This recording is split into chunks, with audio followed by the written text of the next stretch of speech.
Let's cook fried rice. Ready? Fry eggs, bacon, add the onion and the other vegetables, then the rice. Add some herbs and spices. Of course, don't forget the soy sauce and oyster sauce. I hope you enjoy and learn from today's recipe. Friends, don't forget to put likes and subscribes. Let's cook easy fried rice recipe. Fry the egg, add the bacon, saute the garlic, onion, add the vegetables, the rice, oyster sauce, and soy sauce. So easy it is. Now no need to go to Chinese restaurant for takeout for dinner. Friends, don't forget to put likes and subscribes.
Let's cook yellow rice with ham and veggies today. Fry 3 eggs, add the ham, zucchini, and other vegetables, then the leftover rice.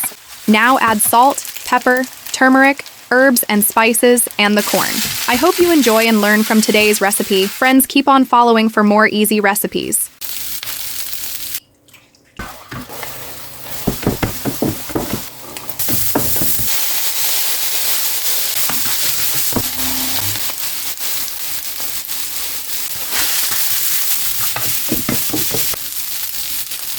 Let's cook yellow rice with ham and veggies today. Fry 3 eggs, add the ham, zucchini, and other vegetables, then the leftover rice. Now add salt, pepper, turmeric, herbs and spices, and the corn.